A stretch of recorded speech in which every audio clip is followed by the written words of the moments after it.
فاضل بریلوی رحمۃ اللہ علیہ فرماتے ہیں کہ قیامت میں منظر اس طرح کا ہوگا کہ نبی پاک ہمارے آگے آگے چلیں گے اور ہمیں اللہ کی رحمت کی خوشخبری سناتے جائیں گے، اور جب حضور یہ خوشخبریاں سنائیں گے تو حضور کے لبہائے مبارکہ سے پھول گریں گے اور ہم ان کو اٹھاتے جائیں گے۔ فرماتے ہیں خود تو وہ تھوڑی دیر کے لیے روئیں گے اللہ کی بارگاہ میں کہ یا اللہ انہیں معاف کر دے، خود روئیں گے لیکن ہمیں ہنسا دیں گے۔ پیش حق مجدہ شفاعت کا سناتے جائیں گے، آپ روتے جائیں گے پر ہم کو ہنساتے جائیں گے۔ اور باغ جنت میں محمد صلی اللہ تعالی علیہ وسلم، باغ جنت میں محمد مسکراتے جائیں گے، پھول رحمت کے گریں گے ہم اٹھاتے جائیں گے۔ حشر تک ڈالیں گے ہم پیدائش مولا کی دھوم، اور مثل فارس نجد کے قلعے گراتے جائیں گے۔ اور کیا ذوق بیان کیا، فرمانے لگے خاک ہو جائیں عدو جل کر مگر ہم تو رضا، دم میں جب تک دم ہے ذکر ان کا سناتے جائیں گے۔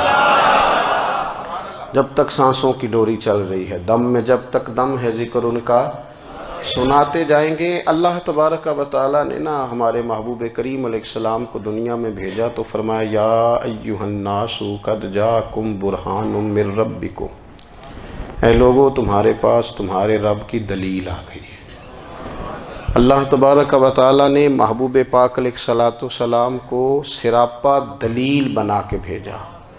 باقی انبیاء کرام علیہم السلام کے پاس بھی اپنی نبوت کے دلائل کے طور پر بے شمار معجزات تھے، اور حضور کریم علیہ السلام کے تو پورے وجود کو ہی اللہ نے معجزہ بنایا ہے۔ اور نبی پاک صلی اللہ تعالیٰ علیہ وآلہ وسلم کی نبوت کی دلیلیں، حضور کے رسالت کے مستحکم دلائل جگہ جگہ آپ کو ملیں گے۔ سب سے پہلی چیز تو یہ سمجھنے والی ہے کہ نبی پاک علیہ السلام نے جس چیز کو سب سے پہلے اپنی نبوت کی دلیل کے طور پر بیان فرمایا وہ حضور کا کردار ہے، سیرت ہے، عمل ہے، حضور کا لوگوں کے ساتھ رویہ ہے۔ نبی پاک علیہ السلام کی تبلیغ کے 3 دور ہیں۔ ایک تو حضور نے اپنے قول سے تبلیغ فرمائی، وہ 40 سال کی عمر سے محبوب نے اعلان فرمایا اور تبلیغ کی۔ اور ایک نبی پاک صلی اللہ تعالیٰ علیہ وسلم بالواسطہ حضور کی تبلیغ ہے جو آج تک جاری ہے۔ امت کے علماء، مشائخ، مبلغین حضور کے دین کو آگے پھیلا رہے ہیں، تو دراصل یہ بھی تبلیغ رسول پاک علیہ السلام ہی کی تبلیغ۔ اور ایک حضور کی تبلیغ کا دور ہے، حضور کی پیدائش سے لے کر ولادت مبارکہ سے لے کر حضور علیہ السلام کے اعلان نبوت تک۔ اس دوران نبی پاک نے جو تبلیغ فرمائی ہے وہ اپنے کردار سے فرمائی۔ عرب کا وہ معاشرہ جو بڑا میلا کچیلا گدلا ہو چکا تھا، جس کے اندر سراسر مادہ پرستی کا زور تھا، جس کے اندر لوگ انسانوں کی خرید و فروخت کرتے تھے، جس کے اندر بیٹیوں کو زندہ دفن کر دیتے تھے، جس کے اندر جو آدمی جتنا زیادہ مضبوط ہوتا تھا اتنا زیادہ لٹیرا بن جاتا تھا، اس معاشرے کے اندر رسول کریم علیہ السلام نے 40 سال گزارے، اور اس طرح گزارے کہ جو بیگانے بھی تھے وہ بھی کہا کرتے تھے یہ صادق ہیں، یہ امین ہیں۔ اور جب حضور نے اعلان نبوت کیا تو فرمایا، یہ قرآن مجید کے لفظ ہے، فرمایا فَقَدْ لَبِثْتُ فِيكُمْ عُمَرًا مِّن قَبْلِهِ أَفَلَا تَعْقِلُونَ، میں تمہارے بیچ عمر کا ایک حصہ گزار چکا ہوں، تمہیں عقل نہیں ہے، شعور نہیں ہے۔ نبی کریم علیہ السلام نے اپنے کردار کو، اپنے عمل کو اپنی نبوت کی دلیل کے طور پر بیان فرمایا۔ وہ تو حضرت حلیمہ بھی فرماتی ہیں نا، جب میں نبی کریم علیہ السلام کو اپنے گھر لے گئی تو میرا اپنا بچہ بھی دودھ پیتا تھا، 2 میرے بیٹے ہو گئے، ایک میری یہ نسبی اولاد اور حضور میری رضائی اولاد۔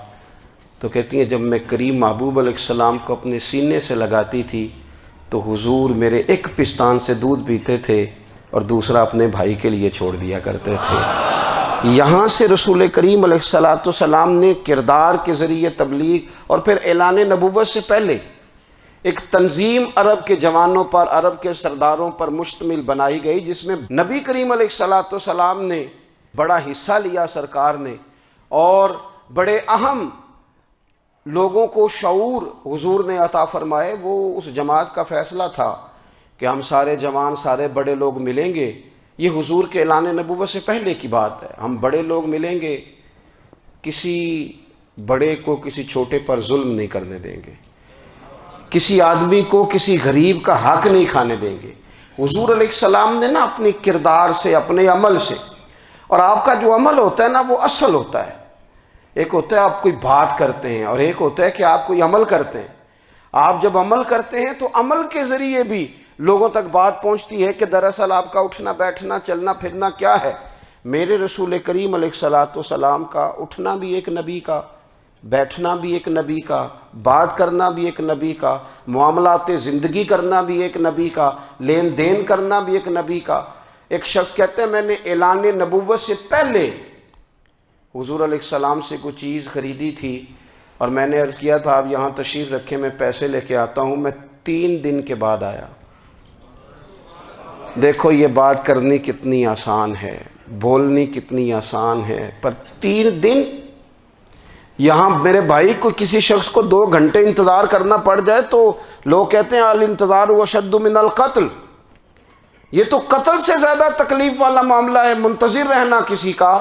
کہتے 3 دن کے بعد میں آیا تو میرے رسول کریم وہیں تشریف فرمایا۔ بس اتنا فرمایا یار تم نے مجھے بڑی تکلیف میں ڈال دیا، 3 دن ہو گئے یہاں رکے ہوئے۔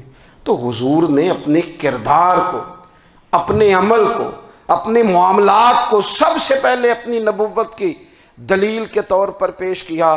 کسی نے کیا خوب کہا تھا کہ جو تیری جان کے دشمن ہیں وہ بھی کہتے ہیں، وہ جو تیری جان کے دشمن ہیں، بظاہر تو آئے ہیں نا ہجرت کی رات جان لینے، لیکن امانتیں حضور کے گھر میں رکھی ہوئی ہیں، امانتیں کاشانہ نور پہ پڑی ہیں۔ وہ جو تیری جان کے دشمن ہیں وہ بھی کہتے ہیں کہ امین تو ہے اور صداقت کی آبرو تو ہے، امین بھی تو ہے، صداقت کی آبرو تو ہے۔ تو پہلے کردار، پھر دوسری بات، اللہ تعالیٰ نے اپنے محبوب علیہ الصلوۃ والسلام کو اپنا مطلق نائب بنا کر، اپنا محبوب اعظم بنا کر، ویسے ہی سارے انسانوں کے بارے میں کہا وَإِذْ قَالَ رَبُّكَ لِلْمَلَائِكَةِ إِنِّي جَاعِلٌ فِي الْأَرْضِ خلیفہ، میں زمین میں اپنا نائب بنانے والا ہوں۔ لیکن حضور علیہ السلام تو محبوب ہے نا، حضور کی نیابت تو محبوبیت کے درجے پر فائز ہے۔ تو رسول پاک کو رب کریم نے اس طرح کا بنا کے بھیجا کہ حضرت عبداللہ ابن رواحہ رضی اللہ تعالیٰ عنہ بیان فرماتے ہیں کہ اگر حضور کوئی معجزہ نہ بھی دکھاتے، نبی کریم علیہ السلام سے کوئی اعجاز لوگ نہ بھی دیکھتے، تو محبوب کا تو چہرہ ہی اس طرح کا تھا، لوگوں نے دیکھتے جانا تھا اور کلمہ پڑھتے جانا تھا۔ لیکن باوجود اس کے میرے رسول پاک کا اعجاز یہ ہے، کمال یہ ہے کہ حضور کبھی اشارہ کر دیں تو چاند 2 ٹکڑے ہو جائے، کبھی دعا مانگ دیں تو ڈوبا ہوا سورج واپس آ جائے، کبھی محبوب گزرنے لگیں تو پتھر آپ پر سلام پڑے، کبھی حضور پہاڑ پر چڑھ جائیں تو پہاڑ وجد میں آ کر جھومنے لگیں، محبوب کا کبھی نماز پڑھاتے ارادہ بن جائے تو اللہ تعالیٰ قبلے کا رخ ہی تبدیل فرما دے۔ کیا خوبصورت سوچ ہے اور کیا نظریہ دیتے ہیں بریلی کے امام۔ فرماتے ہیں اجابت کا جوڑا عنایت کا صحرا، دلہن بن کے نکلی دعائے محمد، اور اجابت نے جھک کر گلے سے لگایا بڑی ناز سے جب دعائے محمد۔